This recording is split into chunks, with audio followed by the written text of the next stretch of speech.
I could talk for hours about Father Mike McCaffery, but he wouldn't be very happy about that because, as we all know, he was a man of brevity. Keep the sermons, the homilies short and simple and to the point. He was also a man of great humility, perhaps the most humble person that most of us ever met. A lot of people know about the great work he did in our community, opening the doors of the Catholic Church to everyone, to practicing Catholics, to Catholics who had fallen away, to people of all faiths and people with no faith. He welcomed everyone. The kind of stuff that Pope Francis talks about today, Father Mike was talking about that decades ago, 30, 40, 50 years ago. He was inclusive before it was stylish to be inclusive. Some people don't know about the great work he did one-on-one, though, with so many people that have problems, emotional problems, spiritual problems, other difficulties. When they went to meet with Mike, he was such a great listener. He was a healer. People came away feeling better about themselves. He was never judgmental. That was a great talent, a God-given talent. If Father Mike had one fault, it's that he didn't know how to say no. That wasn't in his DNA. Need help with a service, baptism, funeral, wedding? The answer was yes. Help with a fundraiser. We need an Oilers jersey autographed by Wayne Gretzky. He would say yes. I need some time to talk to you. I've got a problem. His answer was always yes. And while that was perhaps his only fault, it's also a big part of his legacy. One of the many reasons why he will be remembered so fondly by all of us. And so today, we're sad because it's such a loss for our Catholic community, for our city, for ourselves personally. But instead, we should be celebrating. We should be so happy about the fact that he was part of our community. He was part of our lives. He was really a blessing. He was really God's gift to all of us. So now, Father Mike, we wish you peace, a peace you so richly deserve. Father Mike will always be a part of my life. I served on many committees and fundraising dinners, both for the Archdiocese and the community at large with him. And whenever I walked into the first meeting and I saw Father Mike sitting there, I knew this was a good cause, this was a great group to work with, and we would have a positive outcome. I don't think Mike realized that he gave me a template on which to live my life by asking him how to write a grace for a corporate Christmas party. Not knowing where to start or begin, I called Mike and asked for his assistance. And he said, "Mary, the first thing you have to do is be inclusive. Many people in that room will not be of the same religion, and you need to recognize that. Second," he said, "you need to be thankful for where the food came from, who grew it, who prepared it, who served it." He also said you need to be thankful for being able to gather for this event, because in many places, people can't gather together to celebrate any kind of an event together. As well, he said, remember there are people in the room who may not have prayed for a very long time or don't even believe in God and may be hurting. So try to think of a phrase to include them. Then he said, "Oh, and it's Hanukkah, so it never hurts to add that celebration into your grace." And he said, "Our troops have been deployed, and it wouldn't hurt to pray for them and their families as they head out." So Mike, thank you for giving me those words of advice. With that, he ended by saying, "Does that help? Well, let me know how it works." Thanks, Mike. You will never be forgotten, but you will be missed. God bless.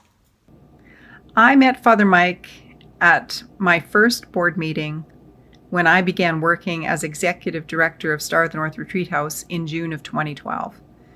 He was a one-of-a-kind, stabilizing, comforting, reliable, faith-filled, big-hearted presence that gave me confidence and assurance to do my job well. He had an easy sense of humor and a quiet depth in him. And when we needed a certain kind of person or a fundraising idea to follow through on, he could be counted on to come through with whatever connection or support we needed. I share with joy and grief the great gift he's been to myself personally and to Star of the North over his 18 years on the board. My condolences to family and friends. Father Mike will be remembered with warm-hearted gratitude. Father Mike was my friend. We had lunch frequently prior to COVID-19 in various restaurants downtown, and no matter what day of the week it was or what restaurant, at least 5 people would come up to the table to greet him. And he'd just grin and say, "You know Amy from Conley's, we're planning my funeral." He was an amazing friend, a mentor. We shared a love for the game of golf, and we both really loved playing piano. I remember having a wonderful recital with him at the villa. He and I taking turns playing songs in the living room and Father Don Steen coming down to cheer us on. Mostly though, when I think about Father Mike, I remember serving with him at funerals and just always being amazed by the words that he would say at each and every funeral I did with him, which had to do with sometime today or before tonight, tell the people in your life, your family, your friends, I love you, I forgive you. Love and forgiveness just at the core of everything that's needed in the world to make it right. Father Mike lived by those words. I never tired of hearing them, nor did anyone else at any service I ever worked with him. So, Father Mike, I have now planned your funeral. You will be missed so very much, and may you rest in peace. I was determined to say no when I was asked to do this little video, but in honor of Father Mike, I said yes. Here are some tidbits. When Father Mike was the Chancellor of the Catholic Archdiocese, it was a bit of a joke in the Chancery office on nice summer sunny days when we would see a little note on his door indicating "Gone on a course."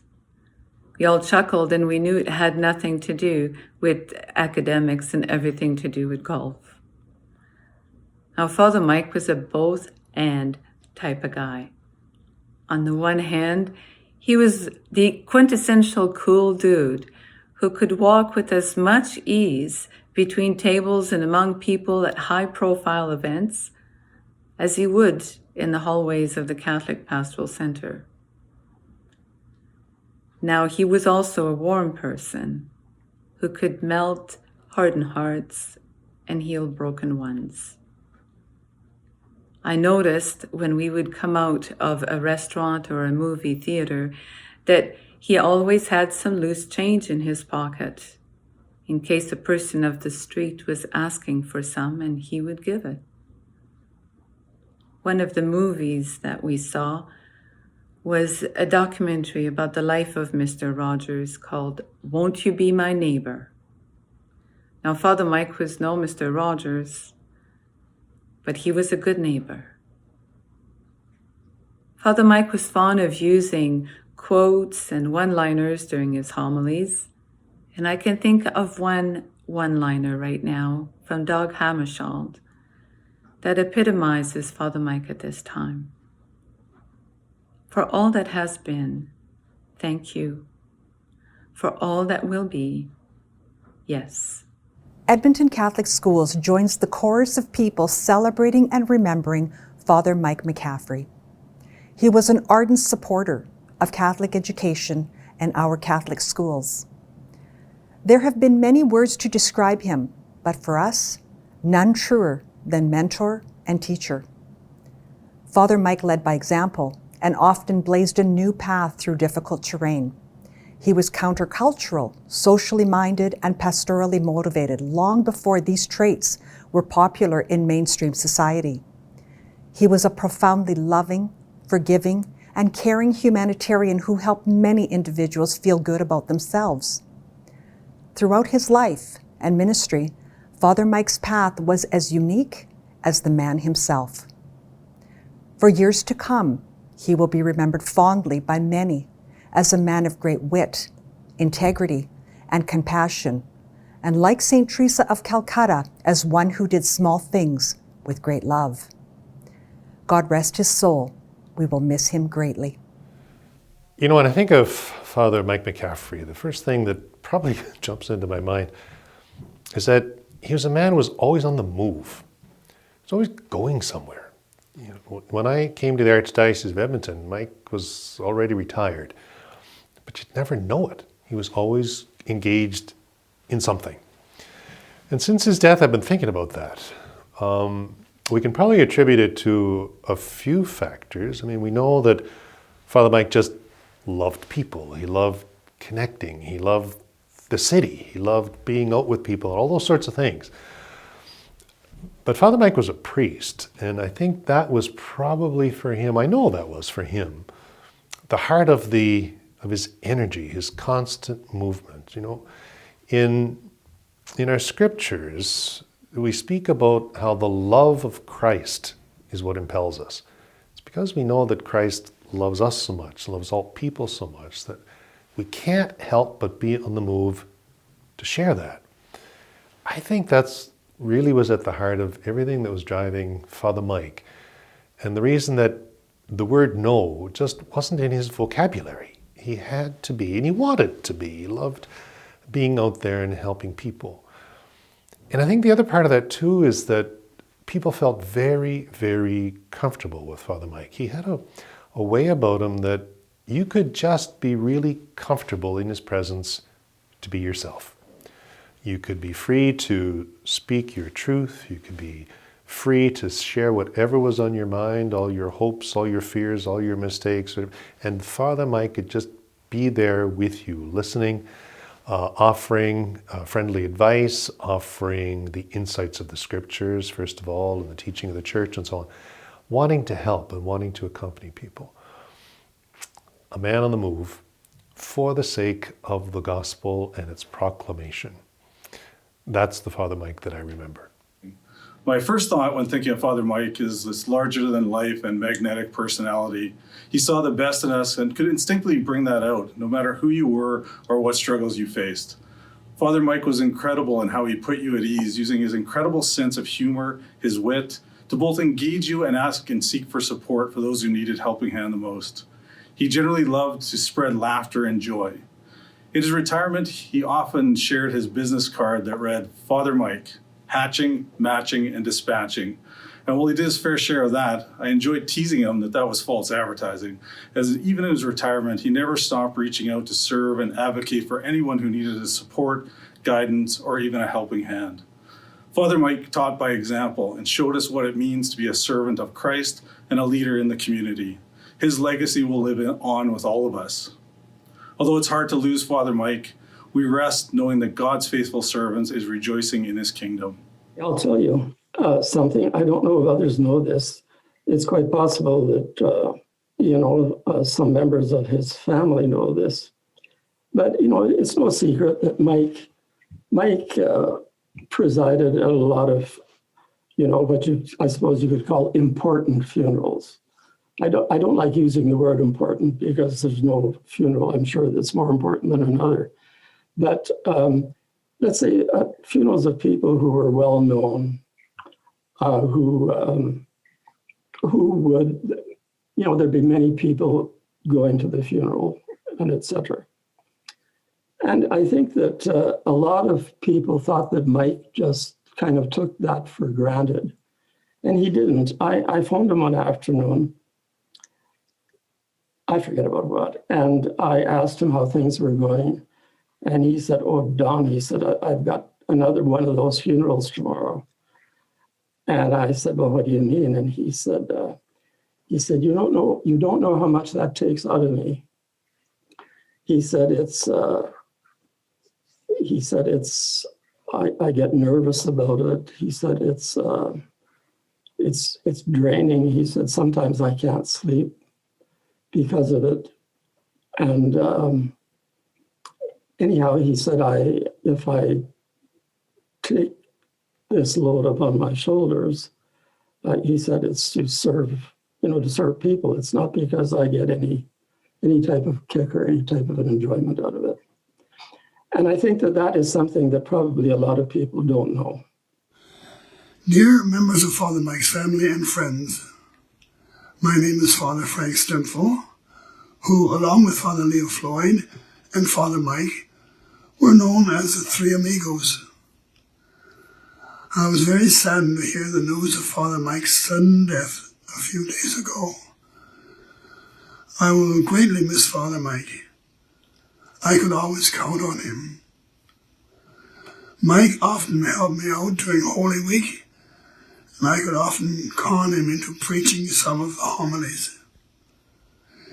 We enjoyed many dinners together with mutual friends, with a few drinks and lots of stories and laughter. I especially have many wonderful memories of our annual golf trips to Phoenix and Palm Springs. Mike would be in charge of our accommodations on our trips. So Mike, we're counting on you to arrange our heavenly accommodations. I will miss Mike. We will all miss Mike. He was a hell of a good guy and a true friend. Well, I was deeply saddened when I learned that my friend, Father Mike, had passed away. Our archdiocese has lost a great priest. Edmonton has lost a great Edmontonian, and we've all lost a wonderful example of what humanity looks like when it's at its best. Father Mike was just a very decent, noble, and kind human being. And I know that I'm going to hold on to really fond memories of his humor, his lightness of spirit, his down-to-earth humility, and just how real and relatable he was. I've said before that if Father Bill Irwin was the spiritual father of Catholic social services, then Father Mike McCaffery was its spiritual uncle. And CSS, I know, meant a great deal to Mike. He was one of our strongest supporters and advocates over the years.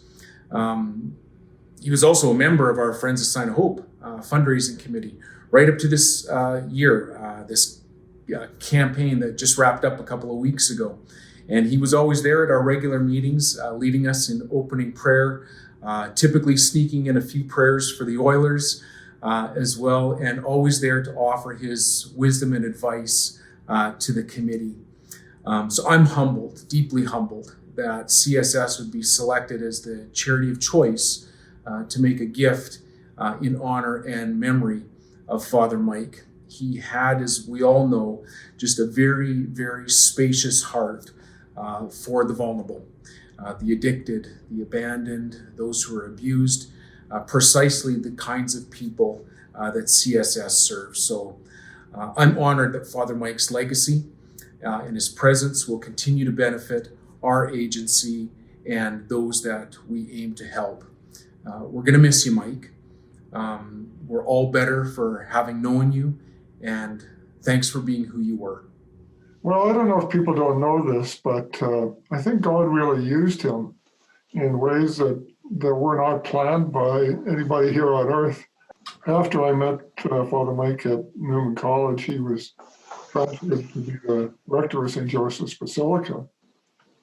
And it was during that time that the Gretzky wedding took place, with all the controversy that surrounded it about having two non-Catholics married in a Catholic church.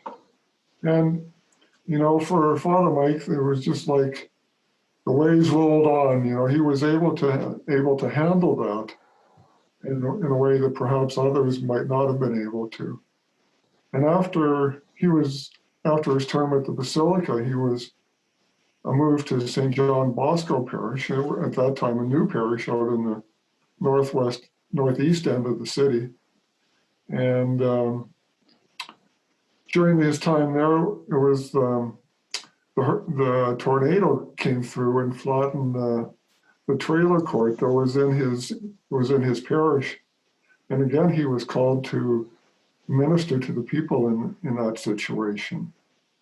And then after that, he moved to become the chancellor of the diocese, and that was when the sexual abuse crisis sort of hit its height in this area. And again, he was, the perfect person, if there could be a perfect person, to minister to the needs of the survivors and to deal with the media in a non-defensive way. So I think he was always capable of smoothing the waters.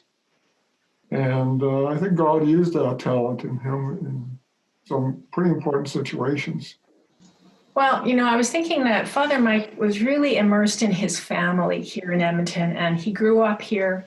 He had a wide circle of friends, and he was always deeply connected to the community and never put on any airs or anything like that. I had my very first confession with Father Mike in his office, and he was able to put me at ease. I was quite nervous. I had 30 years worth to confess all at one time. And, I had some big things to talk about. And I experienced the healing of God's love and forgiveness through that moment with him.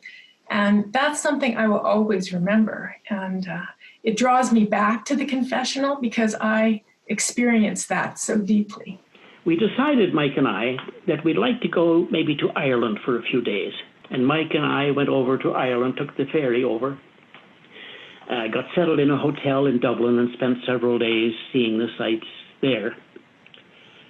We also arranged to rent a car at the end of the week on Saturday for a trip down to Galway. Well, we didn't realize that, first of all, that Saturday was market day in Dublin. Every farmer on the island, I think, was in Dublin with his or her produce. And the streets were clogged, sidewalks and even spilling over onto the roadways. So it was very narrow to negotiate. And neither Mike nor I had any experience driving on what we called the wrong side of the road. And neither of us had very much experience with a stick shift car. There was no automatics left. Anyway, we picked up the car Saturday morning and I started to drive. And we didn't get very far. We weren't out of town where I got so confused, I ended up on the sidewalk about 3 or 4 times. So Mike says, "You better let me drive." Like he's going to show this bozo how to drive over in Ireland. Anyway, Mike took over, and we hadn't gone 30 feet when Mike went up on the sidewalk, but didn't have the precision driving that I had exhibited, and he hit one of the stalls of these vendors. Huge stall filled with heads of cabbage. And the stall collapsed, and the cabbages were all over the sidewalk, all spilling out onto the road. It was an awful mess.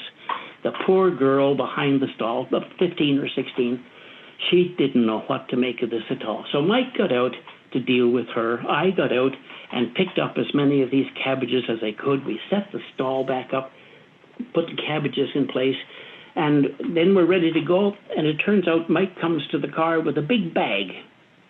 He's got a big bag of cabbages from this girl. He had paid her, and and added something extra for her trouble. And we started off. And as we pulled out, I looked over, and here's this poor girl. She's looking at the money, wondering if it's counterfeit or what it was. Mike had given her Canadian cash, which of course was as good as counterfeit over there at the time. So as we drove off, I was thinking Mike not only destroyed her stall, but also stiffed her in the process. So we went to Galway and got settled in our hotel. It was about 1:30 in the afternoon, and we decided to go down to the bar downstairs and have a drink. So we did. Mike and I were the only patrons in the bar. About 2 or 2:15 or so, this seedy-looking gentleman comes in and sits down across the room from us. And we're conversing, we're chatting with the barkeep, and the fellow starts to make some comments out loud about those damn Yanks and how they were not appreciated and he didn't like them and so on and so. We let it go for a while until I finally said to him, look, we're not Yanks, we're Canadians. Oh, he says, let me buy you a drink. And so he did. He bought us several rounds of drinks. And then to seal the new friendship that we'd made, Mike gave him 2 heads of cabbage. You know, that was anyway, and the rest went to the bartender.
This Filipino song entitled Ikaw is offered as an expression of our family's love and our gratitude to Father Mike, who, since he baptized my daughter Patricia in 1977, has been the Atienza and Sundberg family's friend and spiritual advisor.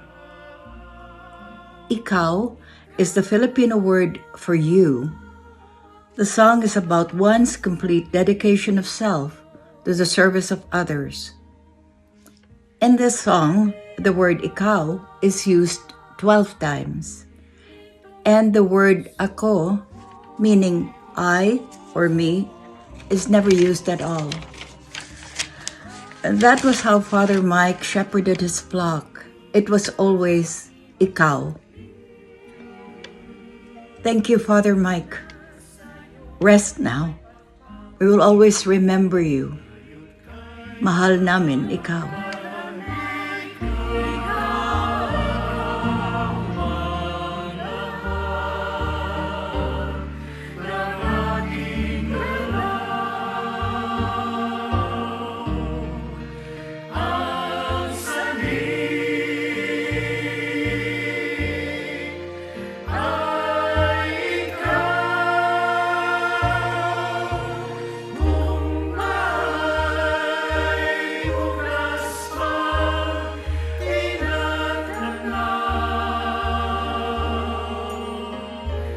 My name is Megan McCaffery, and I'd like to share some memories of Mike, the uncle, brother, and brother-in-law.